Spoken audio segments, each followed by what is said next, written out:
सारे गा मा पा धा नि सा सा नि धा पा मा गा रे सा सारे गा मा पा मा पा धा नि सा सा नि धा पा मा गा रे सा।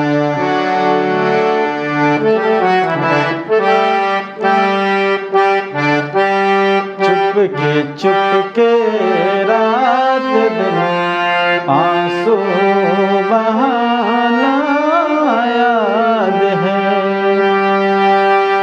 चुपके रात दिन आंसू बहाना याद है।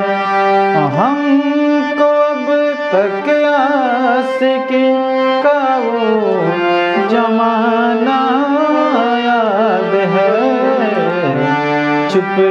चुपके रात दिन आंसू बहाना याद है।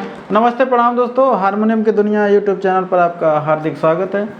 आइए दोस्तों, अब मैं बजा रहा था, आपको लग रहा होगा, आप नए बिगिनर्स हैं तो आपको लग रहा होगा कि ये बहुत बड़ी मतलब कि पता नहीं कैसे बज रहा है, हमसे कैसे बजेगा, बहुत मुश्किल जैसा लग रहा होगा। दोस्तों मैं बता दूं, ये मुश्किल कुछ नहीं है, आपके प्रैक्टिस के सामने ये बहुत ही आसान है। मैं भी प्रैक्टिस करता हूँ, मैं भी प्रैक्टिस अब भी करता हूँ बजाने के लिए, और पहले भी करता था। 3-4 मैं अपना एक्सपीरियंस बताता हूँ दोस्तों। मैं अपनी ड्यूटी करते हुए भी मैं प्रैक्टिस करके और हारमोनियम बढ़िया से बजा लेता हूँ, और ना कहीं को क्लास करने गया, ना कहीं पे गुरु के पास मिला जाके, है ना। बस हाँ, जहाँ कहीं भी फ़ोन किया, किसी से भेंट हुआ तो बस इतना ही वो बोले कि प्रैक्टिस करो, है ना। तो आपको मैं ये सलाह देता हूँ दोस्तों, आप प्रैक्टिस करें, ज़्यादा से ज़्यादा प्रैक्टिस करें। ये ऐसा चीज़ है कि आप जितना प्रैक्टिस करेंगे, अंधे लोग प्रैक्टिस कर करके ना वो कुछ नहीं पढ़ाई करते हैं और फिर प्रैक्टिस करके वो सब गाना को निकाल देते हैं।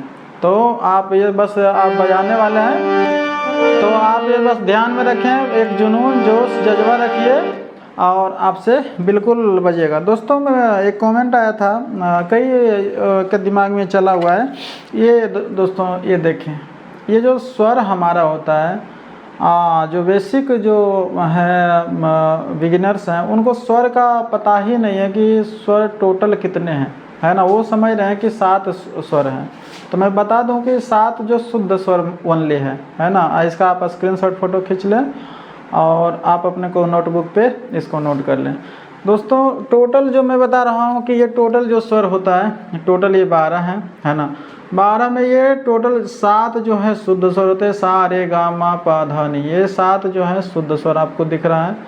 ये 4 जो होता है कोमल स्वर होता है, कोमल रे, कोमल गा, कोमल धा और कोमल नी, है ना, कोमल नी। ये एक जो होता है दोस्तों, एक ये तीव्र स्वर होता है ना।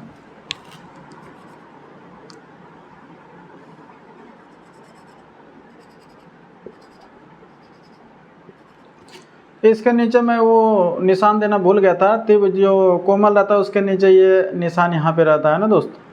अब आप इसका स्क्रीनशॉट फोटो खींच लें और बाकी आप इसको नोट कर ले। बाकी ये को नोटबुक में कॉपी में कुछ हो, आप बस दिमाग में आपका होना चाहिए दोस्त, है ना, दिमाग। क्योंकि ये अब जब बजाते हैं तो ये वो कॉपी की ज़रूरत यहाँ पे नहीं होता, बस आपके माइंड में वो चलना चाहिए, आपको ध्यान रहना चाहिए। थ्योरेटिकल थोड़ा कर रहे हैं तो आपको पता होना चाहिए कि भाई ये इतने स्वर होते हैं। अब बाकी इसका भी अगर देखा जाए तो कहीं कोई इस्तेमाल नहीं है, समझ गए ना। बिना इसको ही पढ़े हुए लोग बजा रहे हैं और बढ़िया से बजा रहे हैं, ऐसा कुछ नहीं है। लेकिन ये जो बेसिक जानकारी जहाँ तक है तो आप इसको प्राप्त करें। और बाकी तो ये संगीत का एक समुद्र है दोस्त, इसको तो ना आप पूरा कर पाएंगे ना मैं, कोई किसी ने कर नहीं पाया, है ना। लेकिन हाँ, जो बेसिक जो है फाउंडेशन है, घर बनाने से पहले भी लोग प्लिंथ देते हैं, पिलर फाउंडेशन देते हैं, तो इस प्रकार से फाउंडेशन ये आपके लिए समझिए कि है। इतना ज्ञान आपको होना चाहिए, अगर रहेगा तो अच्छा रहेगा। आप ये सारे गामा पा धा नि, आप ये 7 शुद्ध स्वर होते हैं, ये 4 दोस्तों ये कोमल स्वर होते हैं, है ना। एक तीव्र मा होता है। तो आइए आपको और बाकी आपको इतना बता दूं, ये 3 सप्तक होता है, ये 1 सप्तक, ये 2 सप्तक, ये 3 सप्तक, है ना दोस्तों। 1 सप्तक में 12 रीड होता है, या टोटल मिलाकर 12 या 36 रीड होता है। तो आइए इसमें मैं बता दूं दोस्तों कि शुद्ध कौन होता है और 4 को कोमल कौन होता है, कोमल स्वर, और 1 तीव्र कौन होता है। इसको आपको जानकारी होना चाहिए, तो गाना आपको जो है आराम से जल्दी निकाल पाएंगे दोस्त। आइए, जो शुद्ध स्वर हमारा होता है दोस्त, ये हो गया सा, ये प्रथम ये जो काली सा हो गया शुद्ध स्वर सा, ये हो गया रे, ये हो गया एक छोड़कर फिर ये शुद्ध गा, ये शुद्ध मा, शुद्ध पा, शुद्ध धा, शुद्ध ने, और ये तार सप्तक का सा, ये फिर आ जाता है ये अलग सप्तक का। तो आप यहीं पे आप मानिए कि यहाँ से 1 2 3 4 5 6 7 है ना। ये प्रैक्टिस करने के लिए सारे गामा पाधा निशा आसानी धप मगर सब प्रैक्टिस करने के लिए आरोह अवरोह के लिए इसको वो कर दिया जाता है। लेकिन हमारा स्वर 7 है, 1 2 3 4 5 6 7। यहाँ पे शुद्ध स्वर ये हमारा 7 है दोस्तों, है ना। शुद्ध स्वर हमारा ये 7 है। एक सा है, उसके बाद ये छोड़ दिए हैं, ये छोड़ दिए हैं, तो इसके बाद एक ये शुद्ध रे है, उसके बाद फिर ये छोड़ दिए हैं, फिर ये है शुद्ध गा। अब गा के बाद किसी को छोड़ना नहीं, डायरेक्ट ये शुद्ध माँ है, गा और ये शुद्ध माँ। फिर उसके बाद ये एक छोड़ देना, एक बटन, उसके बाद ये पा है, शुद्ध पा। फिर ये बटन छोड़ना है, फिर ये शुद्ध धा है, उसके बाद फिर ये एक बटन ये छोड़ना है, ये फिर ये शुद्ध नी। आप काउंट कर सकते हैं 1 2 3 4 5 6 7 हो गया। ये हमारा 7 शुद्ध स्वर है। उसके बाद कोमल के स्वर कहाँ पे दोस्त? कोमल जो सा और ए के बीच जो गए, ये जो है हमारा नीचे, इसको हम जो नहीं तब बजा रहे थे, तो ये हमारा कोमल स्वर है।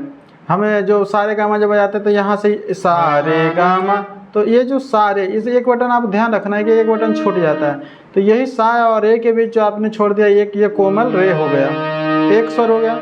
और रे से शुद्ध गा के बीच जाते तो फिर एक बटन छोड़ते, तो ये कोमल गा हो गया। उसके बाद जब पा और धा के बीच जाते हैं तो इसको आप छोड़िए, अभी मैं बाद में बताता हूँ, ये इसके बारे में बाद में बताता हूँ कि ये क्या है। अब पा धा हो गया, धा से और नी के बीच जाते हैं, सॉरी पा से धा के बीच जो आप जाते हैं, तो ये जो है कोमल धा है ना। 3 स्वर हो गया, एक कोमल रे हो गया, कोमल गा हो गया, यहाँ पे जाके कोमल धा हो गया। और उसके बाद जब धा के बाद ये नी दबाते शुद्ध नी, तो ये कोमल नी हो जाता है। तो कोमल नी, कोमल धा, कोमल गा, कोमल रा, आप नोट करते हैं दोस्तों। कोमल रे, कोमल गा, कोमल धा, सॉरी यहाँ कोमल धा, कोमल नी, ये जो हमारा हो गया 4 कोमल स्वर हो गया। और उसके बाद अब ये जो मैं छोड़ा था, ये अब सारे गामा पा, तो माँ और पा के बीच जो ये जो है, माँ के बाद जो जस्ट माँ के बाद वाला ये जो है, ये तीव्र माँ इसको बोलता है दोस्त, तीव्र माँ, है ना।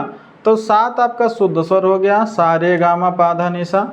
उसके बाद सा और ए के बीच एक जो ये हो गया था, ये कोमल गा, ये हो गया था कोमल धा, कोमल नी। तो कोमल रे, कोमल गा, कोमल धा, कोमल नी, 4 हो गया आपका कोमल स्वर। तो 7 और 4 11, और एक जो आपका ये तीव्र माँ, टोटल 12 स्वर हो गया। अब आप यहाँ से गिन सकते हैं 1 2 3 4 5 6 7 8 9 10 11 12। ये 12 स्वर का कमाल है दोस्तों, ये आपका दिमाग में होना चाहिए। आराम से इसको दिमाग में घुसा लें, आप नोटबुक पे लिख लें, ये 12 स्वर होता। और इसी के प्रैक्टिस के दौरान जो है दोस्तों, इसी के प्रैक्टिस से जो आप गाना आराम से निकाल पाते हैं। इसको आपका ज्ञान होना चाहिए। और बाकी जो ये अब तो हो गया ज्ञान, अब एक प्रैक्टिस और मैं भी एक वीडियो में डाल रखा हूँ, उसको आप देख लेना दोस्तों, कि हर रीड से सरगम बजाना। ऐसा नहीं कि आप यहीं से बजा ले सारे गा मा पा धा नि सा, यहाँ से बजाइए सारे गा मा पा धा नि सा,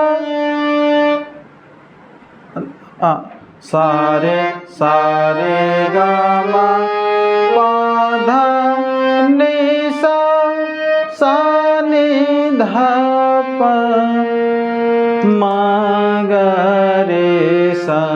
तो यहाँ से भी सरगम बजाएं, यहाँ से हर रीड से आप जो है एक ही यहीं से सारे गामा बजाते हैं, जिसके चक्कर में आपसे गाना नहीं निकल पाता, क्योंकि ये सारे के सारे शुद्ध स्वर है। तो सारे शुद्ध स्वर से कुछ गाने आप निकाल पाएंगे। फिर बोलते कि मैं और गाना नहीं निकाल पाता, तो इसका मेन वजह वही है, मेन जड़ वही है। आप जो है यहाँ से भी बजाएं, यहाँ से हर जगह से सरगम का प्रयास करें दोस्तों बजाने का, तब जाकर आपका हर गाना निकल पाएगा। ये जो टॉपिक था दोस्तों, इसमें मैंने बस कमेंट आया था, इसको मैंने बताने का प्रयास किया, ये बारहो रीड के ज्ञान के बारे में। और बाकी आप कमेंट करके बताएं दोस्तों, आपको पता था या नहीं था। अगर नहीं पता था तो आप इसको जान लीजिए, पता था तो बता दीजिएगा कमेंट करके कि हमें पता था, नहीं था तो भी बता देना है। और ये वीडियो आपके लिए, एक बिगिनर्स के लिए, क्योंकि जो बजाते हैं थोड़ा बहुत उनको तो ज्ञान ये होता है, लेकिन बिगिनर्स को ये पता नहीं होता है, तो हमें बताएंगे। बाकी मिलते हैं नेक्स्ट वीडियो में। जय हिंद, जय भारत, वंदे मातरम।